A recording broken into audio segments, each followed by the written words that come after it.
வணக்கம் நண்பர்களே, mastering Microsoft Excel video சீரீஸ்க்கு உங்களை வரவேற்கிறேன். இது வீடியோ நம்பர் 51. இந்த வீடியோவில் நம்ம பார்க்க போகிறது குரூப் பை அப்படின்ற அந்த ஃபங்க்ஷனை பற்றி தான். நேரத்தை கடத்தாமல் எக்ஸல் ஸ்க்ரீனுக்குள்ளே போயிட்டு இந்த ஃபங்க்ஷனை ப்ராக்டிக்கலாக எப்படி யூஸ் பண்ணுறதுன்னு பார்க்கலாம் வாங்க.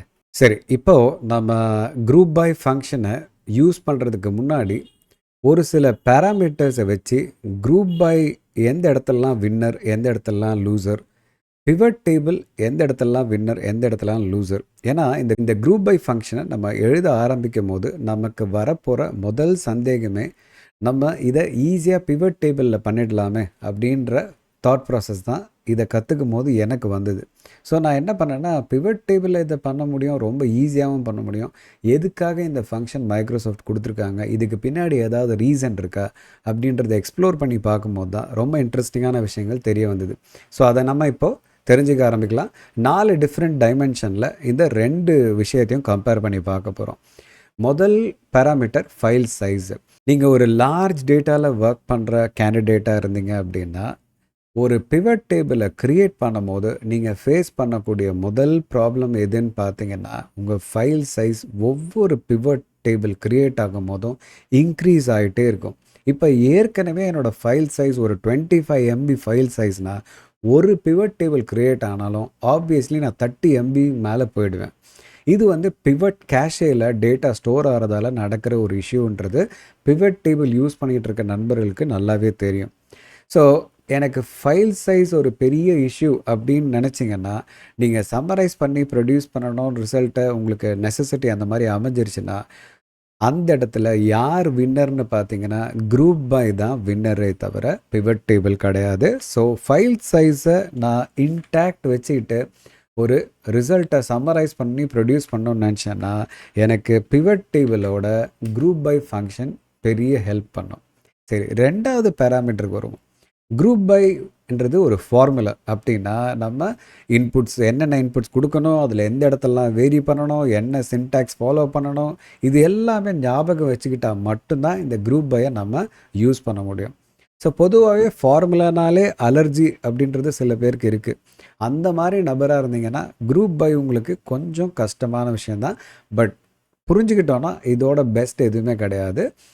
இல்லை எனக்கு ஃபார்முலாவே பிடிக்காது, ரொம்ப ஈஸியாக இருக்கணும் அப்படின்னு பார்த்தோன்னா, காம்ப்ளெக்சிட்டி சைடில் பார்க்கும்போது குரூப் பை கண்டிப்பாக அந்த இடத்துல தோத்துடுறாரு. பிவட் டேபிள் கண்டிப்பாக அந்த இடத்துல வின் பண்ணிடுறாரு. ஏன்னா பிவட் டேபிள் பொறுத்த வரைக்கும் ட்ராக் அண்ட் ட்ராப் பண்ணாலே நிறைய மேஜிக்ஸ் நடந்துடும். நமக்கு தேவையான சம்மரைசேஷனாக ஈஸியாக மவுஸ் கிளிக்ஸ்லேயே நம்ம கொண்டு வந்துடலாம். கீபோர்டை டச் பண்ண வேண்டிய அவசியமே இருக்காது நமக்கு. ஸோ ஈஸ் ஆஃப் யூஸ் அப்படின்னு பார்க்கும்போது யார் வின்னர்னா பிவட் டேபிள் தான் வின்னர். சரி, 3வது பேராமீட்டருக்கு வருவோம். 3வது பேராமீட்டர்னு சொல்லும் போது ஃபஸ்ட்டு நம்ம டிஸ்கஸ் பண்ண போகிறது பிவட் டேபிள். பொதுவாகவே நம்ம பிவட் டேபிள் க்ரியேட் பண்ணும் போது நம்ம பார்க்கக்கூடிய விஷயங்கள் ஒரு டேபிளுக்குள்ளே தான் அடங்கிடும். ஸோ நம்ம அந்த டேபிளுக்குள்ளே ஃபீல்ட்ஸை நம்ம மூவ் பண்ணி போட்டு டிசைர்ட் அவுட்புட்டை நம்மளால் பார்த்துக்க முடியும். பட் இந்த டேபிளை விட்டு தாண்டி நான் ஏதாவது பண்ண முடியுமா, ஏன் இஷ்டத்துக்கு ஒரு ரிப்போர்ட்டை டிசைன் பண்ண முடியுமான்னு கேட்டிங்கன்னா கிடையாது. நம்ம அந்த டேபிளுக்குள்ளே தான் வாழ்ந்தாகணும் பிவட் டேபிளை பொறுத்த வரைக்கும். அப்போ குரூப் பையில் எனக்கு அந்த ஃபீஸிபிலிட்டி இருக்கான்னு கேட்டிங்கன்னா, குரூப் பைலையும் அதே லிமிட்டேஷன் தான். ஏன்னா ரிசல்ட் ப்ரொடியூஸ் ஆகிறது ஒரு அரே அவுட்புட்டாக ஸ்பில் ஆகி வரும். ஸோ அந்த அரேக்குள்ளே நீங்கள் எதுவுமே டிஸ்டர்ப் பண்ண முடியாது. அதை காப்பி பேஸ்ட் ஸ்பெஷல் வேல்யூஸ் போட்டுக்கிட்டு நம்ம யூஸ் பண்ணிக்கலாம். அப்படி வரும்போது பிவட் டேபிள் யூசர்ஸும் நம்மளோட ஆர்கியூ பண்ணி ஆரம்பிச்சிருவாங்க. ஏன்னா நானும் காப்பி பண்ணி பேஸ்ட் பண்ணிவிட்டு எங்கே வேணால் எப்படி வேணால் யூஸ் பண்ணிக்கலாமேன்னு. ஸோ இந்த ரிப்போர்ட் அவுட்புட் இருக்குது பாருங்கள், அவுட்புட்டை என் இஷ்டத்துக்கு கஸ்டமைஸ் பண்ணிக்க முடியுமான்னு கேட்டிங்கன்னா 2 சைடுமே பெருசாக பண்ண முடியாது. ஸோ நான் என்ன சொல்கிறேன்னா, அந்த 3வது பேராமீட்டர் பொறுத்த வரைக்கும் 2 பேருமே லூசர் தான், பெரிய அளவுக்கு வின்னர் கிடையாது. பவுண்ட்ரி லிமிட்டேஷன் இருக்குது, அதுக்குள்ளே தான் நம்ம பார்த்துக்கணும். சரி, 4வது விஷயத்துக்கு வருவோம். இதுதான் பெரிய இம்பார்ட்டன்ட் பேராமீட்டர். நீங்கள் ஒரு டேஷ்போர்ட் க்ரியேட்டராக இருந்தீங்க, இல்லை MIS க்ரியேட்டராக இருந்தீங்கன்னா, பிவட் டேபிள் யூஸ் பண்ணுற ஆளாக இருந்தீங்கன்னா, டேட்டாவில் எந்த சேஞ்ச் நடந்தாலும் நான் ரெஃப்ரெஷ் பண்ணால் தான் பிவட் டேபிள் ரெஃப்ரெஷ் ஆகும். இல்லைன்னா while opening the file refresh செட்டிங்ஸை நான் செட் பண்ணணும். இது எல்லாமே நான் மேனுவலாக செட் பண்ணால் மட்டும்தான் நடக்கும். அதே மாதிரி லைவாக அப்டேட் ஆகாது. இப்போ நான் ஃபைல் ஓப்பன் பண்ணி வச்சுட்டு இன்புட்டை மாற்றினேன் அப்படின்னா லைவாக பிவட் டேபிளில் என்னால் சேஞ்ச் பார்க்க முடியாது. ரெஃப்ரெஷ் அடித்தா தான் பார்க்க முடியும். பட் அதே குரூப் பை யூஸ் பண்ணிங்கன்னா லைவாக உங்களால் பார்க்க முடியும். இங்கே சேஞ்ச் நடக்கும்போது அங்கே அவுட்புட்லேயும் சேஞ்ச் வந்து சைமல்டேனியஸ்லி நடக்கும். இது ஒரு பெரிய அட்வான்டேஜ். இந்த ரைட் கிளிக் ரெஃப்ரெஷ் தலைவலியிலேருந்து வெளில வரணும்னு நினச்சிங்கன்னா குரூப் பை தான் பெஸ்ட் ஆல்டர்னேட்டிவ். ஸோ அப்படின்னா டைனமிக் டேட்டா ரெஃப்ரெஷ் பண்ண வேண்டிய டேட்டா ரிக்குவயர்மெண்ட்ஸ் இருக்குது அப்படின்னு வரும்போது யார் வின் பண்ணிடுறான்னா குரூப் பை வின் பண்ணிடுறாரு. பட் பிவட் டேபிள் அங்கே தோத்துடுறாரு. ஸோ இப்போ நம்ம வந்து இந்த 4 பேராமீட்டரில் இவங்க 2 பேரையும் கம்பேர் பண்ணி பார்த்துட்டோம். அப்படி பார்க்கும்போது மெஜாரிட்டி டைம் யார் வின் பண்ணியிருக்காங்கன்னா குரூப் பை தான் வின் பண்ணியிருக்கு. அப்போ ப்ராக்டிக்கலாக பார்க்கும்போது பிவட் டேபிளோட group by function is better அப்படின்னு தான் தோணுது. பட் அந்த முடிவை நான் உங்ககிட்ட விட்டுறேன். You decide. ஓகே, இப்போ குரூப் பை ஃபங்க்ஷனை எப்படி யூஸ் பண்ணுறதுன்றதை ப்ராக்டிக்கலாக நம்ம பார்க்கலாம். சரி, குரூப் பை ஃபங்க்ஷனை எழுதணுன்னா நம்மளோட சோர்ஸ் டேட்டாவை என்னவா வச்சுக்கிட்டா பெட்டராக இருக்கும் அப்படின்னு பார்த்தீங்கன்னா நம்ம டேபிளாக மாற்றிக்கிட்டால் பெட்டர் ஆப்ஷன். கண்டிப்பாக டேபிளாக இருக்கணும்னு அவசியம் இல்லை. டேபிளாக ஏன் மாற்றிக்கிறேன் அப்படின்னா நாளைக்கு எக்ஸ்ட்ரா டேட்டா வந்து என்னோடய ஃபார்முலா ஆட்டோமேட்டிக்காக எடுத்துக்கும். ஸோ அதுக்காக தான் டேபிளாக மாற்றிக்கிறேன். மோர் ஆர் லெஸ் இன்னொரு அட்வான்டேஜ் என்னென்னா எனக்கு திருப்பி வந்து காலமை செலக்ட் பண்ண வேண்டிய அவசியம் இருக்காது. டேபிள் வழியாக வந்து நான் காலமை ரெஃபர் பண்ணிக்க முடியும் இன்புட் ஏரியாவுக்கு வராமலே. டேபிள்னால் என்னென்னே எனக்கு தெரியாது, இதுதான் ஃபஸ்ட் டைம் நான் கேட்குறேன் அப்படின்னு நினச்சிங்கன்னா டேபிள் ஃபார்மேட்டை பற்றியான வீடியோஸும் நம்ம சேனலில் போட்டிருக்கோம். அதுக்கான லிங்க்கை நான் டிஸ்கிரிப்ஷனில் கொடுக்குறேன், அதை ரெஃபர் பண்ணிக்கோங்க. இப்போ நம்மளோட டேட்டா இது தான். இந்த டேபிளில் வந்து நான் என்னவா வச்சுருக்கேன்னா டேபிள் 1 அப்படின்றது அந்த நேமில் தான் இருக்குது. நான் டிஃபால்ட் நேமை இன்னும் மாற்றலை. But if you want you can change it. சரி, நம்ம இப்போது இந்த குரூப் பையை டிஃப்ரெண்ட் சினாரியோவில் ஸ்டடி பண்ண போகிறோம். ஃபஸ்ட்டு நம்ம புரிஞ்சிக்க வேண்டியது, இந்த டேட்டாவை என்கிட்ட 2 டெக்ஸ்ட் காலம் இருக்குது. ப்ராடக்ட் கேட்டகரின்னு ஒரு டெக்ஸ்ட் காலம், ப்ராடக்ட்னு ஒரு டெக்ஸ்ட் காலம். நியூமெரிக்கல் காலம்ஸ் என்னென்ன இருக்குதுன்னு பார்த்தீங்கன்னா இது எல்லாமே என்னோட நியூமெரிக்கல் காலம்ஸ் ப்ளஸ் டேட் காலமும் இருக்குது. இதில் வந்து பார்த்திங்கன்னா நான் அனலைஸ் பண்ண போகிற காலம்ஸ் வந்து இந்த ரெவென்யூ, காஸ்ட்டு, யூனிட் சோல்டு இதெல்லாம் தான் அனலைஸ் பண்ணி பார்க்க போகிறேன். எந்தெந்த கேட்டகரிக்கல் காலம் படி அனலைஸ் பண்ணி பார்க்க போகிறோன்னா ப்ராடக்ட் கேட்டகரியும் ப்ராடக்ட் வைஸும். இப்போது நம்ம வந்து இதை வந்து குரூப் பை ஃபங்க்ஷன் மூலிமா எப்படி அனலைஸ் பண்ணுறதுன்னு பார்க்கலாம். சரி, ஃபஸ்ட்டு நம்ம டிஸ்கஸ் பண்ண போகிற சினாரியோ என்னென்னு பார்த்தீங்கன்னா ஒரு கேட்டகரிக்கல் ஃபீல்டை எடுத்து ஒரு நியூமெரிக்கல் ஃபீல்டை எடுத்து அதை சம்மரைஸ் பண்ணி அனலைஸ் பண்ண போகிறோம். இப்போ நம்ம ஃபஸ்ட்டு அனாலிசிஸ் எதுன்னு பார்த்தீங்கன்னா சினாரியோ 1 ப்ராடக்ட் கேட்டகரி வைஸ். நான் ஜூம் பண்ணுறேன். ப்ராடக்ட்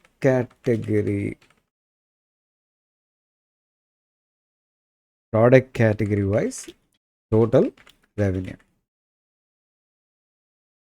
இதுதான் நம்ம அனலைஸ் பண்ணி பார்க்க போகிறோம். ஸோ எப்படி குரூப் பை எழுதுறது அப்படின்னு பார்க்கலாம். ஈக்குவல் டு, சரி நான் வந்து என்ன பண்ண போகிறேன், ஒரு 2 ரோ விட்டுட்டு எழுதுகிறேன். ஏன் விட்டுட்டு எழுதுறேன்றது நம்ம ஃபார்முலா முடித்தோன்னா தெரிஞ்சுக்கலாம். Equal to group by, first input என்ன கேட்கும்னா எந்த கேட்டகரிக்கல் காலம் எடுத்து ஸ்டடி பண்ண போகிறீங்க, எந்த டெக்ஸ்ட் ஃபீல்ட் படி நீங்கள் அனலைஸ் பண்ண போகிறீங்க. நம்ம கேஸில் நம்ம ஸ்டடி பண்ண போகிறது product category wise. So table 1 நம்ம டேபிளோட பேர், அதில் இருக்க ஃபீல்ட்ஸ் ஆக்சஸ் பண்ணுறதுக்கு நம்ம ஸ்கொயர் ப்ராக்கெட் யூஸ் பண்ணுறோம். போட்டோன்னா எனக்கு தேவை ப்ராடக்ட் கேட்டகரி, அதை சூஸ் பண்ணிக்கிறேன். இப்போது ப்ராடக்ட் கேட்டகரி போய் அனலைஸ் பண்ணணும். காமா அடுத்து என்ன கேட்குதுன்னா எந்த காலமில் இருக்கிற வேல்யூஸை எடுத்து சம்மரைஸ் பண்ண போகிறீங்க, எந்த நியூமெரிக்கல் காலம் எடுத்து சம்மரைஸ் பண்ண போகிறீங்க. ஸோ நம்ம டேபிளோட பேர் டேபிள் 1, எந்த நியூமெரிக்கல் காலம் எடுக்க போகிறேன்னா ரெவென்யூ எடுத்துக்க போகிறேன். ஸோ அதை டபுள் கிளிக் பண்ணுறேன், அது பிக் பண்ணிக்குது. சரி, அந்த ரெவென்யூ காலமை எடுத்து அதில் இருக்க வேல்யூஸை நீங்கள் என்ன பண்ண போகிறீங்க, எனக்கு ஆட் பண்ணணும். ஸோ சம்ன்ற ஆப்ஷனில் டபுள் கிளிக் பண்ணுறேன். ஸோ மற்ற ஃபீல்ட்ஸ் எல்லாம் பார்த்தீங்கன்னா ஸ்கொயர் ப்ராக்கெட்டில் இருக்குது. அதுக்கு அர்த்தம் இதெல்லாம் ஆப்ஷனல், நான் கொடுக்காட்டியுமே எனக்கு ஃபார்முலா ஒர்க் ஆகும். இப்போ ப்ராக்கெட்டை க்ளோஸ் பண்ணிவிட்டு என்டர் அடிக்கிறேன். ஆட்டோமேட்டிக்காக எனக்கு சம்மரைஸ் பண்ணி கொடுத்துருச்சு. அதே மாதிரி ஒரு ப்ளூ கலர் லைன் நீங்கள் பார்க்க முடியும். இது வந்து ஒரு அரே அவுட்புட்டு. இந்த அரே அவுட்புட்டுக்குள்ளே போயிட்டு நான் ஏதாவது டிஸ்டர்ப் பண்ணிச்சுன்னா மொத்த ஃபார்முலாவும் டிஸ்டர்ப் ஆகிடும். ஸோ அதனால் ரொம்ப கேர்ஃபுல்லாக இருக்கணும். சரி, இப்போ நான் வந்து அந்த ரோஸை விட்டேன் பார்த்தீங்களா, அது எதுக்காகன்னா எனக்கு தேவையான ஹெட்டிங்கை நான் ப்ளேஸ் பண்ணிக்க முடியும். இந்த இடத்துல I can type what ever I want as the header. So product categories, இது வந்து டோட்டல் ரெவென்யூ கான்ட்ரிபியூட்டட். ஸோ இப்போ நம்ம பார்த்த இந்த சினாரியோ என்னென்னா ஒரு டெக்ஸ்ட் ஃபீல்டை எடுத்து ஒரு நியூமெரிக்கல் ஃபீல்டை எடுத்து நம்ம சம்மரைஸ் பண்ணியிருக்கோம். அதுவும் ஒரு சம்மரைசேஷன். சரி, இப்போ இதையே வந்து நான் வந்து இன்னொரு சினாரியோ எடுத்துக்க போகிறேன். இந்த இன்னொரு சினாரியோ என்னன்னு பார்க்கலாம். இப்போ ரெண்டாவது சினாரியோ நம்ம எடுத்து அனலைஸ் பண்ண போகிறோம் அப்படின்னு பார்த்தீங்கன்னா, இந்த தடவை கேட்டகரிக்கல் காலம் வந்து 2 காலம் எடுத்து நம்மளால் ஸ்டடி பண்ண முடியுமா, 2 டிஃப்ரெண்ட் காலம் எடுத்து ஸ்டடி பண்ண முடியுமா அப்படின்னு பார்க்க போகிறோம். ஸோ 2 காலம் என்னென்னா product category and product wise and product wise. சரி, டோட்டல் ரெவென்யூ நம்ம ஸ்டடி பண்ண போகிறோம். ஸோ இப்போ அதுக்கான ஃபார்முலா எப்படி இருக்கும் அப்படின்றத பார்க்கலாம். நான் ஜூம் பண்ணுறேன். இப்போ எழுத ஆரம்பிக்கலாம். Equal to group by. இப்போ நம்ம 2 ஃபீல்ட்ஸ் எடுக்க போகிறோம். டேபிளில் பொதுவாகவே நீ 2 ஃபீல்டை ரெஃபர் பண்ணோம் அப்படின்னா எப்படி தான் ரெஃபர் பண்ணணும்னா இப்படி தான், ப்ராடக்ட் கேட்டகரி கோலன்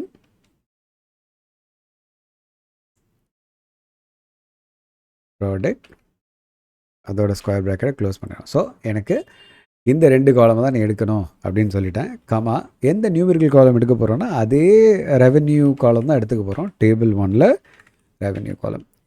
கமா என்ன சம்மரைசேஷன் பண்ண போகிறோம், அதே சம் தான் பண்ண போகிறோம். எடுத்துக்கிட்டோம். இப்போ ப்ராக்கெட்டை க்ளோஸ் பண்ணிடுறேன், என்டர் அடிக்கிறேன். இப்போ பார்த்தீங்கன்னா பர்ஃபெக்டாக நமக்கு ஃபஸ்ட்டு அந்த ப்ராடக்ட் கேட்டகரி, அதுக்கு கீழே இருக்கிற ப்ராடக்ட்ஸு, அதோட டோட்டல் கிடச்சிருக்கு. ஸோ இங்கே பார்த்தோன்னா இது ப்ராடக்ட் கேட்டகரி,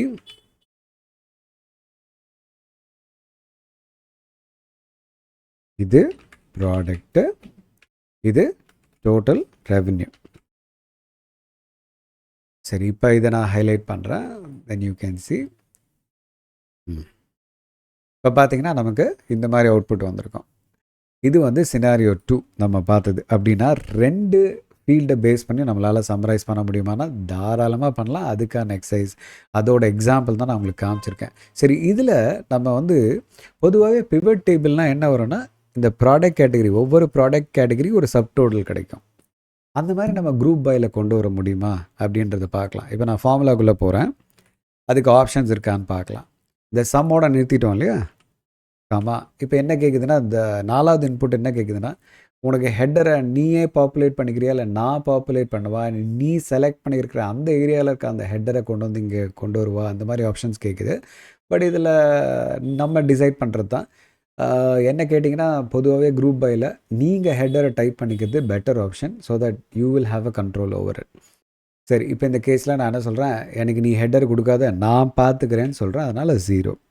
கமா இங்கே தான் வந்துட்டு அந்த சப் டோட்டல்ஸ் வேணுமா, கிராண்ட் டோட்டல்ஸ் வேணுமான்னு டிசைட் பண்ணுறது. பிவட் டேபிளில் நீங்கள் டிசைட் பண்ணுறீங்க இல்லையா, சப் டோட்டல் ஆஃப் பண்ணுறது, ஆன் பண்ணுறது, கிராண்ட் டோட்டல்ஸை ஆஃப் பண்ணுறது, ஆன் பண்ணுறது, அதை நம்ம இங்கே பண்ண முடியும். பட் எந்த பேராமீட்டரில் அதை பண்ணணும்னா டோட்டல் டெப்த் அப்படின்ற அந்த ஆர்குமெண்ட்டில் தான் நம்ம பண்ணணும். இப்போ நான் என்ன சொல்கிறேன், எனக்கு வந்து grand total and sub total ரெண்டுமே கொடு.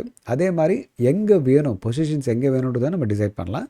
இப்போ நான் என்ன சொல்கிறேன்னா, எனக்கு grand total and sub total கொடு, அதுக்கான ஆப்ஷன் 2. இப்போ நான் ப்ராக்கெட்டை க்ளோஸ் பண்ணுறேன், என்டர் அடிக்கிறேன். இப்போ பாருங்கள், ஸோ எனக்கு you can see here these are my subtotal rows. அப்போ குரூப் பையில் நம்ம சப் டோட்டல்ஸையும் கொண்டு வர முடியும். எப்படி பிவட் டேபிளில் கொண்டு வரோமோ அதே மாதிரி நம்ம இங்கே கொண்டு வர முடியும். ரைட், இதுதான் நம்மளுடைய சினாரியோ நம்பர் 2. இப்போ நம்ம பார்க்க போகிறது சினாரியோ நம்பர் 3. இந்த சினாரியோ நம்பர் 3 என்னன்னா,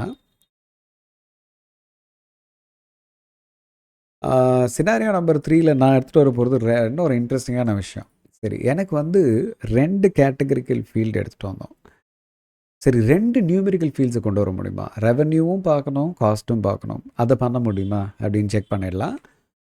2 இதுலேயுமே டோட்டல் தான் வேணும், ஒரே சம்மரைசேஷன் தான். ஸோ நம்ம ஃபார்முலா எப்படி இருக்கும் அப்படின்னு பார்த்துடலாம். இந்த சினாரியோவில் ஈக்குவல் டு குரூப் பை, நம்ம டேபிளோட பேர் டேபிள் 1, நம்ம எடுத்துக்க போகிற fields product category colon product. So இது வந்து ரோ ஃபீல்ட்ஸ் கொடுத்துட்றோம். இப்போ வேல்யூ ஃபீல்ட்ஸ் 2 கொடுக்க போகிறோம். ஸோ அதே மாதிரி டேபிள் 1 நான் ஃபஸ்ட்டு எடுத்துக்க போகிறது ரெவென்யூ, 2வது எடுத்துக்க போகிறது காஸ்டிங் கொடுத்துட்டேன். Summarisation some. சப் டோட்டல் வேணும் வேணான்றதை நம்ம டிசைட் பண்ணிக்கலாம். பட் லெட்ஸே இந்த கேஸில் நமக்கு சப் டோட்டல் வேணும்னு சொல்லிடுறோம், சப் டோட்டல்ஸும் வேணும்ன்ட்டு. ஸோ 2 அப்படின்ற இந்த ஆப்ஷன் கொடுத்து ப்ராக்கெட்டை க்ளோஸ் பண்ணிடுறேன், என்டர் அடிக்கிறேன். இப்போ பார்த்தீங்கன்னா நமக்கு இந்த இடத்துல என்ன கிடச்சிருக்கு, ப்ராடக்ட் கேட்டகரி. இங்கே என்ன கிடச்சிருக்கு? ப்ராடக்ட். இங்கே டோட்டல் ரெவென்யூ, இது டோட்டல் காஸ்ட்டு. இதில் நம்ம பார்க்குறது அந்தந்த ரெஸ்பெக்டிவ் சப்டோட்டல்ஸையும் பார்க்குறோம். அப்படின்னா 2 டெக்ஸ்ட் ஃபீல்டையும் கொண்டு வர முடியும், 2 நியூமெரிக்கல் ஃபீல்ட்ஸையும் கொண்டு வர முடியும். ஆனால் ஒரு சம்மரைசேஷன் தான் பார்த்துருக்கோம். 2 நியூமெரிக்கல் ஃபீல்டில் 2 டிஃப்ரெண்ட்டான சம்மரைசேஷன் பண்ண முடியுமா? என்ன சொல்ல வரேன்னா, ரெவென்யூவில் எனக்கு டோட்டல் வேணும், காஸ்ட்டில் எனக்கு ஆவரேஜ் வேணும், பண்ண முடியுமா அப்படின்றத பார்க்கலாம். அதுதான் நம்மளோட சினாரியோ நம்பர் 4. பார்க்கலாமா? சரி, இது எதுக்காக இந்த சினாரியோஸ் டிஸ்கஸ் பண்ணுறேன்னா, நமக்கு குரூப் பையில் எல்லா பாசிபிலிட்டியும் இருக்குது அப்படின்றத காட்டுறதுக்கு தான் இந்த ஆப்ஷன் உங்களுக்கு காட்டுறேன். ஸோ சினாரியோ நம்பர் 4 நம்ம க்ரியேட் பண்ணலாம். சினாரியோ நம்பர் 4 என்னன்னு பார்த்தீங்கன்னா, நமக்கு இப்போ இந்த டைமு நம்ம எடுத்துக்க போகிற சினாரியோ வந்து பார்த்தோன்னா total revenue and average cost. Scenario 3ல் நம்ம பண்ணது total revenue and total cost இல்லையா? சரி, லெட்ஸ் கம் பேக். சரி, இங்கே வந்து நமக்கு ஃபார்முலா எப்படி இருக்கும்? ஸோ ஹெட்டர்ஸ் நம்ம எடுத்துக்கலாம். காப்பி பண்ணிக்கிறேன். இப்போ நான் பேஸ்ட் பண்ணிக்கிறேன். நான் ரெடியாக வச்சுருக்கேன். பட் காஸ்ட் வந்து எனக்கு ஆவரேஜ் காஸ்ட் வரும். ஸோ ஜூம் பண்ணுறேன், ஃபார்முலா எழுத ஆரம்பிக்கலாம். So equal to group by. So first input வந்து நம்மளோட ரோ ஃபீல்ட்ஸு, நம்மளோட table name, product category, colon, product category, colon. என்ன மிஸ் பண்ணிட்டோம் அப்படின்னு பார்த்தீங்கன்னா, அந்த ஸ்கொயர் ப்ராக்கெட் நம்ம 2 தடவை போடணும். ஏன்னா மோர் தென் 1 ஃபீல்டு ரேஞ்சாக கொடுக்குறோம் இல்லையா? So product. ஓகே, ஸோ இது நம்மளுடைய ரோ ஃபீல்ட்ஸ்க்கு. இப்போ வேல்யூ ஃபீல்ட்ஸ்க்கு அதே மாதிரி நம்ம டேபிளோட நேமு 2 டிஃப்ரெண்ட்டான வேல்யூஸ் கொடுக்க போகிறோம். ஒன்று வந்து ரெவென்யூ, இன்னொன்று வந்து காஸ்ட்டு. ஸோ அதுவும் கொடுத்துட்டோம். என்ன ஃபங்க்ஷனாலிட்டி வேணும்? இப்போ தான் நமக்கு 2 ஃபங்க்ஷனாலிட்டி வேணும். ரெவென்யூவில் சம் நடக்கணும், காஸ்ட்டில் ஆவரேஜ் நடக்கணும். இது எப்படி கொடுக்கணுன்னா, ஹெச் ஸ்டாக் அப்படின்ற அந்த ஃபார்முலா மூலயமா. ஏன் வி ஸ்டாக் யூஸ் பண்ணல அப்படின்னா, நமக்கு ரெவென்யூக்கு அப்புறம் வர ஆவரேஜ் காஸ்ட்டு ஹரிசாண்டலாக ஸ்டாக் பண்ணணும். அதனால் ஹெச் ஸ்டாக் கொடுக்குறோம். ஸோ ஹெச் ஸ்டாக்குள்ளே நம்ம ஃபஸ்ட்டு கொடுக்க போகிற இன்புட் என்ன? Summarisation, some. ஸோ ரெவென்யூக்கு என்ன நடக்கும்? சம். காஸ்ட்டுக்கு என்ன வேணும்? ஆவரேஜ் வேணும். ஸோ ஆவரேஜ் எப்படி கொடுக்குறேன்னு பாருங்கள். ஆவரேஜும் கொடுத்துட்றோம். ஹெச் ஸ்டாக்கை க்ளோஸ் பண்ணிடுறேன். மற்ற இன்புட்ஸ் எல்லாமே ஆஸ் யூஷுவல் நம்ம பார்த்தது தான். ஸோ அதை நான் கொடுக்க போகிறதுல ப்ராக்கெட்டை க்ளோஸ் பண்ணிடுறேன், என்டர் அடிக்கிறேன். இப்போ பார்த்தீங்கன்னா நமக்கு product category wise, product wise total revenue கொடுத்துருக்கு. இங்கே நம்ம பார்க்குறது ஆவரேஜ் காஸ்ட்டு. இந்த ஹெச்டாக் வழியாக நம்ம மல்டிபிள் சம்மரைசேஷன் கொண்டு வரும்போது என்ன ஒரே ஒரு ட்ராபேக்னா, ஒரு ஹெட்டர் ரோ மாதிரி ஒன்று ஆட்டோமேட்டிக்காக க்ரியேட் ஆகிடும். இதை நம்ம ப்ரிவெண்ட் பண்ண முடியாது. இது வரும்.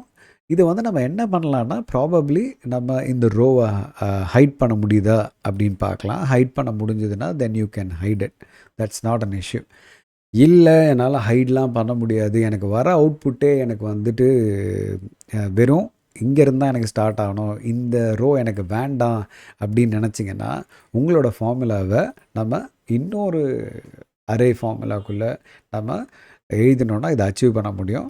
அந்த எந்த ஃபார்முலான்னு பார்த்தீங்கன்னா, நம்ம என்ன பண்ண போகிறோம்? ட்ராப் அப்படின்ற ஃபார்முலா எதுக்கு போகிறோம்? இந்த ட்ராப்ன்ற ஃபார்முலா எதுக்குன்னா, நமக்கு நம்மளோட வந்திருக்கிற அவுட்புட் அரேயில் எத்தனை ரோ நமக்கு தேவையில்லை அப்படின்னு சொல்லிடலாம். இப்போ இந்த கேஸில் எனக்கு எத்தனை ரோ தேவையில்லைன்னு சொல்ல போகிறேன். எத்தனை ரோன்னு பார்த்தீங்கன்னா, ஒரு ரோ தான் எனக்கு தேவையில்லை. அந்த ஒரு ரோவை மட்டும் விட்டுடு. எல்லா காலமும் தேவையா? எல்லா காலமும் வேணும் எனக்கு. அதனால் அந்த இன்புட்டு நான் கொடுக்க போகிறதுல ஒரே ஒரு ரோவை மட்டும் விட்டுடுன்னு சொல்ல போகிறேன். இப்போ பார்த்தீங்கன்னா அந்த ஃபஸ்ட்டு ரோ, அந்த சம் ஆவரேஜ் வந்து பாருங்கள், அந்த ஃபஸ்ட்டு ரோ விட்டுட்டு மீதியெல்லாம் எடுத்துக்கும். இப்போ இந்த கேஸில் பார்த்தீங்கன்னா குரூப் பைக்குள்ளே 2 ஃபங்க்ஷனாலிட்டியை யூஸ் பண்ணி நம்ம இதை அச்சீவ் பண்ணியிருக்கோம். First functionality H stack. எதுக்குன்னா, டிஃப்ரெண்ட் சம்மரைசேஷனை ஸ்டாக் பண்ணி கொண்டு வரதுக்கு, ஹரிசாண்டலாக ஸ்டாக் பண்ணி நம்ம ப்ரெசென்ட் பண்ணுறதுக்கு. ட்ராப்ன்ற ஃபங்க்ஷன் நான் எதுக்கு யூஸ் பண்ணேன்னா, இந்த ஸ்டாக் பண்ணும்போது ஒரு ஹெட்டர் ரோ அதுவே க்ரியேட் ஆகும் அரேயில். அந்த ஃபஸ்ட்டு க்ரியேட்டராக அந்த ஹெட்டர் ரோவை விட்டுட்டு மற்றதை மட்டும் நம்ம அவுட்புட்டாக பார்க்கணும் அப்படின்னு நினச்சிங்கன்னா, இந்த ட்ராப்ன்ற ஃபங்க்ஷன் மூலயமா நம்ம அச்சீவ் பண்ணுறோம். இந்த டேக்கு, ட்ராப்பு இந்த ஃபங்க்ஷன் பற்றியும் நம்ம சேனலில் வீடியோஸ் இருக்குது. அதுக்கான லிங்க்கு நான் உங்களுக்கு கொடுக்குறேன்.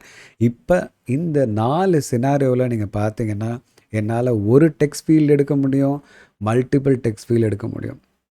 என்னால் ஒரு நியூமெரிக்கல் ஃபீல்டு எடுக்க முடியும், மல்டிபிள் நியூமெரிக்கல் ஃபீல்டும் எடுக்க முடியும். என்னால் ஒரு சம்மரைசேஷனும் பண்ண முடியும், மல்டிபிள் சம்மரைசேஷனும் பண்ண முடியும். இதில் இந்த சப்டோட்டல்ஸ் வேணும் வேண்டாம் எல்லாமே என்னால் அச்சீவ் பண்ண முடியும். சரி, அப்போ இதில் மிச்சம் இருக்கிற அந்த பேராமீட்டர்ஸ் என்னென்ன, இன்புட்ஸை என்னென்னு நம்ம பார்க்க ஆரம்பிக்கலாம். இதில் பார்த்தீங்கன்னா நம்ம ஏற்கனவே டிஸ்கஸ் பண்ணது வந்து அந்த ஹெட்டர் ரிலேட்டடு வேணும்னா வேணும்னு, இல்லைனா வேண்டான்னு சொல்லிடலாம். இந்த கேஸில் ஹெட்டரை நம்ம தான் டிசைட் பண்ணுறோன்றதால அதை 0ன்னு கொடுத்துட்டோம். Comma grand total sub total வேணுமா வேணாமான்ற கேஸை நம்ம அகைன் நம்ம டிசைட் பண்ணிக்கலாம். வேணும்னா நம்ம 2ன்னு கொடுத்துடலாம், வேண்டாம்னா 0ன்னு கொடுக்கலாம். மேலே வேணும் கீழே வேணும் அப்படின்னா நம்ம அதுக்கேற்ற மாதிரி டிசைட் பண்ணிக்கலாம். இந்த கேஸில் நான் என்ன சொல்ல போகிறேன்னா, எனக்கு டோட்டல்ஸ் வேண்டான்னு சொல்லிட போகிறேன். கமா இதுக்கப்புறம் பார்த்தீங்கன்னா சார்ட் ஆர்டர். இப்போ நம்மளோட அவுட்புட்டில் மொத்தம் எத்தனை காலம்? 1 2 3 4 காலம் இருக்குது. இப்போ இதில் எதை பேஸ் பண்ணி சார்ட் பண்ணணுமோ அந்த காலம் நான் கொடுத்தோன்னா அது பேஸ் பண்ணி சார்ட் பண்ணணும். இப்போ பார்த்தீங்கன்னா ஆட்டோமேட்டிக்காக ஃபஸ்ட் காலம் ஆல்ஃபபெட்டிக்கல் ஆர்டரில் சார்ட் ஆகிருக்கு. எனக்கு டிசெண்டிங் ஆர்டரில் இசட்லேருந்து ஏ வரைக்கும் சார்ட் பண்ணணுச்சுன்னா -1 அப்படின்னு கொடுத்து நான் என்டர் கொடுத்தேன்னா, இப்போ கவனிச்சிங்கன்னா ஃபஸ்ட்டு ட்ரக்ஸு, கீழே பார்த்தோன்னா தான் பஸ் இருக்கும் நமக்கு. இதில் கவனிச்சிங்கன்னா இப்போ if I go to the bottom நீங்கள் பார்க்க முடியும், பஸ்ஸஸ் வந்து இப்போ கீழே வந்துருச்சு. இப்போ நம்மளோட ட்ரக்ஸ் மேலே இருக்குது, ஏன்னா நம்ம டிசெண்டிங் ஆர்டரில் சார்ட் பண்ணியிருக்கோம். ஸோ அந்த சார்ட்டிங் ப்ரிஃபரன்ஸை டிசைட் பண்ணுறது தான் இந்த இன்புட், அதாவது இந்த சார்ட் ஆர்டர் அப்படின்ற அந்த இன்புட். இப்போ நம்ம கொடுத்த அந்த இன்புட். இப்போ நம்ம ஃபஸ்ட் காலம்ன்றதால் 1ன்னு கொடுத்துருக்கோம், செகண்ட் காலம்னா 2ன்னு யூஸ் பண்ணோம், தேர்டுனா 3, ஃபோர்த் காலம்னா 4. பாசிட்டிவ்னா அசெண்டிங், நெகட்டிவ்னா டிசெண்டிங். நீங்கள் டிசைட் பண்ணுறது தான். கமா இந்த ஃபில்டர் அரே அது வந்து எப்போ யூஸ் பண்ணுவோம் அப்படின்னா, எனக்கு மொத்த டேட்டாவுக்கும் இது வந்து ப்ரெசென்ட் பண்ணுது. இப்போ எனக்கு மொத்த டேட்டா வேண்டாம், ஒரு ஸ்பெசிஃபிக் டேட்டாக்கான சம்மரைசேஷன் மட்டும் வேணும் அப்படின்ற கேஸில் தான் இந்த ஃபில்டர் அரே அப்படின்ற அந்த இன்புட்டை நம்ம யூஸ் பண்ண ஆரம்பிப்போம். இப்போ ஒரு எக்ஸாம்பிளுக்கு நம்ம என்ன பார்க்க போகிறோம், நம்ம டேட்டா செட்டை கவனிச்சிங்கன்னா 3 வருஷத்துக்கான டேட்டா இருக்குது. டேட் காலம் ஒன்று இருக்குது. அதில் கவனிச்சிங்கன்னா நம்மக்கிட்ட 3 வருஷத்துக்கான டேட்டா இருக்குது. 2023 24 25 இருக்குது. சப்போஸ் எனக்கு 2025 டேட்டாவை மட்டும் எடுத்து தான் சம்மரைஸ் பண்ணி பார்க்கணும் அப்படின்னா அதை பண்ண முடியுமா அப்படின்றத பார்க்கலாம். இதே பிவட் டேபிளாக இருந்தால் நம்ம என்ன பண்ணுவோம், அந்த டேட்டை வந்து குரூப் பண்ணி நம்ம வந்து ஸ்லைசர் மூலயமா நம்ம ஸ்லைஸ் பண்ணலாம். இல்லைனா டைரெக்டாக அந்த டேட் ஃபீல்டை கொண்டு போய் டைம் லைனில் போட்டு அந்த இயரை சூஸ் பண்ணலாம். அதுவும் இல்லைனா நம்ம அந்த இயர் காலமை க்ரியேட் பண்ணி சோர்ஸ் டேட்டாவில் அதை ஃபில்டர் செக்ஷனில் போட்டு அந்த பர்டிகுலர் இயரை சூஸ் பண்ண முடியும். இது எல்லாமே பிவட் டேபிளில் பண்ண முடியும். பட் குரூப் பையில் எப்படி பண்ணுறது அப்படின்றது தான் நம்ம பார்க்க போகிறோம். இப்போ பார்த்தீங்கன்னா சார்ட் ஆர்டர், கமா அடுத்தது ஃபில்டர் அரேயில் நான் என்ன வேல்யூ கொடுக்க போகிறேன், இயர் ஆஃப் என்னோடய டேபிள் நேமு, அதில் இருக்கிற டேட் ஃபீல்டு. ஸோ டேட் ஃபீல்டில் இருக்கிற அந்த டேட்ஸை எடுத்து அதுலேருந்து இயரை மட்டும் எடுத்துகிட்டு அந்த இயரை வந்து just make sure it is 2025. இப்போ 2025க்கான டேட்டாவை மட்டும் எடுத்து நீ சம்மரைஸ் பண்ணிவிட்டு எனக்கு ப்ரெசென்ட் பண்ணுன்னு சொல்கிறேன். இப்போ ரிசல்ட்டை பார்த்துக்குங்க. நம்ம என்டர் அடிக்கிறதுக்கு முன்னாடி இப்போ நான் என்டர் அடிக்க போகிறேன். இப்போ நம்ம பார்க்குறது அந்த 2025க்கான சம்மரைஸ்டு வேல்யூஸ் தான் நம்ம இப்போ பார்க்குறது. So absolutely it is possible to even filter or group for the filtered data through filter array. So அந்த ஃபில்டர் அரே நமக்கு பெரிய ஃப்ளெக்சிபிலிட்டி கொடுக்குது. இந்த வேல்யூவை நான் ஒரு செல்லுலேருந்து எடுத்துகிட்டு வரலாம், ஒரு ட்ராப் டவுன்லேருந்து ரெஃபர் பண்ணலாம். ஸோ ட்ராப் டவுனில் வேல்யூ மாற்ற எனக்கு இங்கே அப்டேட் ஆகிறத நம்ம பார்க்க முடியும். சரி, அப்போ ஃபில்டர்னா அரேனா என்னன்னு பார்த்துட்டோம். சரி, கடைசி இன்புட் நம்ம பார்க்க வேண்டியது இந்த ஃபீல்டு ரிலேஷன்ஷிப் அப்படின்றதுனா என்ன அப்படின்றது தெரிஞ்சுக்கணும். இப்போ இந்த கேஸில் பார்த்தீங்கன்னா நான் 0ன்னு கொடுக்கும்போது எந்த பெரிய சேஞ்சும் இல்லை. நல்லா கவனிச்சிங்கன்னா ட்ரக்ஸோட ரிலேட்டட் ஐட்டம் இதெல்லாம் அப்படியே கரெக்டாக மெயின்டைன் ஆகிருக்கு. அந்த ஹைரார்க்கின்னு சொல்லுவோம், இது மெயின் கேட்டகரி, அதுக்கு கீழே இருக்கிற சப் கேட்டகரி. ஸோ இப்போ கவனிச்சிங்கன்னா நான் இந்த சார்ட்டிங் ஆர்டரை மாற்றுறேன் so that you will understand. நம்ம எந்த காலம் படி சார்ட் பண்ணிகிட்டு இருக்கோம்? ஃபஸ்ட்டு காலம் படி. சப்போஸ் ஒரு நியூமரிக்கல் காலம் பேஸ் பண்ணி சார்ட் பண்ணலாம். 1 2 3 ரெவென்யூ பேஸ் பண்ணி எனக்கு சார்ட் பண்ணணும் டிசெண்டிங் ஆர்டரில். ஸோ -3ன்னு கொடுக்குறேன். இப்போ கவனிச்சிங்கன்னா அவுட்புட் பாருங்கள். லைட் வெஹிக்கிள்ஸ் ஃபஸ்ட்டு வந்திருக்கு. அதில் ஃபஸ்ட்டு ரெவன்யூ கவனிச்சிங்கன்னா டிசெண்டிங் ஆர்டரில் பாருங்கள். லைட் வெஹிக்கிள்ஸ் டேட்டா முடிஞ்சோன்னா ட்ரக்ஸ் ஆரம்பிக்குது. ட்ரக்ஸுக்குள்ளே இருக்கிற ரெவன்யூ டிசெண்டிங் ஆர்டரில் இருக்குது. பவர் சொல்யூஷன் அதுக்கு அடுத்தது ஆரம்பிக்குது. அதுக்குள்ளே இருக்கிற வேல்யூ டிசெண்டிங் ஆர்டர். ஸோ என்ன மெயின்டைன் பண்ணுதுன்னா வேல்யூவை வந்து அது டிசெண்டிங் ஆர்டரில் போடும்போது இந்த ஹைரார்க்கியை ஃபாலோ பண்ணுது. இந்த ஹைரார்க்கியை டிஸ்டர்ப் பண்ணல. எனக்கு இந்த ஹைரார்க்கி நீ ஃபாலோ பண்ணாத, வேல்யூ பேஸ் பண்ணி சார்ட் பண்ணு அப்படின்னு டிசைட் பண்ணிட்டீங்க அப்படின்னா அப்போ தான் இந்த லாஸ்ட் இன்புட் ஃபார்முலாவோட லாஸ்ட் இன்புட் அப்போ தான் கிரிட்டிக்கலாக ப்ளே பண்ணோம். இப்போ நான் 0ன்றதை எடுத்துகிட்டு 1ன்னு கொடுத்தேன்னா என்டர் அடித்தேன்னா இப்போ பார்த்தீங்கன்னா அந்த ஹைரார்க்கி அது ஃபாலோ பண்ணாது, வேல்யூ பேஸ் பண்ணி சார்ட் பண்ணிவிடும். இப்போ நம்ம பார்க்குறது ஹையஸ்ட் டு லோவஸ்ட் நம்ம பார்க்குறோம். கவனிச்சிங்கன்னா ஹையஸ்ட் லோவஸ்ட், பட் ஹைரார்க்கியை நம்ம ஃபாலோ பண்ணல. ஸோ ஸ்ப்ளிட் ஆகிடுச்சு, ஸ்கேட்டர் ஆகிடுச்சு டேட்டா. ஸோ அதுதான் அந்த லாஸ்ட் இன்புட்டுக்கான ஆன்சர். இந்த ஹைரார்க்கினா என்ன, ஃபீல்ட் ரிலேஷன்ஷிப் அப்படின்றது என்ன அப்படின்னு பார்த்துட்டோம். ஸோ இப்போ இந்த குரூப் பைக்குள்ளே இருக்கிற ஒவ்வொரு இன்புட்டையும் நம்ம என்னன்னு புரிஞ்சுக்கிட்டோம். முதல் இன்புட் எந்த டெக்ஸ்ட் ஃபீல்ட்ஸு, ரெண்டாவது இன்புட் எந்த நியூமரிக்கல் ஃபீல்ட்ஸை எடுத்து சம்மரைஸ் பண்ண போகிறோம், மூணாவது இன்புட் என்ன சம்மரைசேஷன் பண்ணணும், நாலாவது இன்புட் ஹெட்டிங்ஸ் நீங்களே போட போகிறீங்களா இல்லை டேபிளில் இருக்கிற ஹெட்டிங்ஸை கொண்டு வந்து பாப்புலேட் பண்ணணுமா, டோட்டல் டெப்த்னா என்ன, சப் டோட்டல் கிராண்ட் டோட்டல்ஸ் வேணுமா வேண்டாமா, வேணும்னா எங்கே இருக்கணும், டாப்பாக பாட்டமாக, அந்த கஸ்டமைசேஷன்ஸ். சார்ட் ஆர்டர்ன்றது எத்தனை காலம்ஸ் இருக்கோ அந்த காலம்ஸில் எப்படி சார்ட் பண்ணி பார்க்கணுன்றது. ஃபில்டர் அரேன்றது குரூப் பண்ணும்போது மொத்த டேபிளையும் எடுக்கணுமா இல்லை ஒரு பர்டிகுலர் கேட்டகரி ஐட்டமை மட்டும் எடுத்து குரூப் பண்ணணுமா, அதுக்கு தான் அந்த ஃபில்டர் அரே. லாஸ்ட்டு ஃபீல்டு ரிலேஷன்ஷிப்ன்றது நம்ம சார்ட் பண்ணும்போது ஹைரார்க்கியை ஃபாலோ பண்ணி சார்ட் பண்ணணுமா இல்லை ஹைரார்க்கியை ஃபாலோ பண்ணாமல் சார்ட் பண்ணணுமா அப்படின்றத டிசைட் பண்ணுறது தான் இந்த ஃபீல்ட் ரிலேஷன்ஷிப் அப்படின்ற பேராமீட்டர். ஸோ இந்த 4 சினாரியோவில் நம்ம எல்லா டிஃப்ரெண்ட் பாசிபிலிட்டிஸையும் பார்த்துருக்கோம். இதை தவிர குரூப் பையில் நீங்கள் ஏதாவது புதுசாக ட்ரை பண்ணியிருந்தீங்க அப்படின்னா அதுவும் ஷேர் பண்ணுங்கள். எனக்கும் லேர்னிங்காக இருக்கும், நம்ம சப்ஸ்கிரைபர்ஸ்க்கும் அது லேர்னிங்காக இருக்கும். என்னை பொறுத்த வரைக்கும் லேர்னிங்ன்றது is always give and take. It's a mutual way of sharing the informations. ஒரு சைட் மட்டும் இருக்கக்கூடாது. ஸோ இந்த வீடியோ மூலயமா குரூப் பை ஃபங்க்ஷனில் என்னெல்லாம் பண்ண முடியுன்றதை நான் உங்களுக்கு சொல்லியிருக்கேன். நீங்களும் ட்ரை பண்ணி பார்த்துட்டு உங்களோட எக்ஸ்பீரியன்ஸ் எப்படி இருந்ததுன்னு எனக்கு சொல்லுங்கள். மறுபடியும் இதே மாதிரி ஒரு இன்ட்ரெஸ்டிங்கான இன்புட்டோட மீண்டும் உங்களை சந்திக்கிறேன். அது வரைக்கும் உங்களிடமிருந்து விடைபெறுவது உங்கள் ஹரிஹரன்.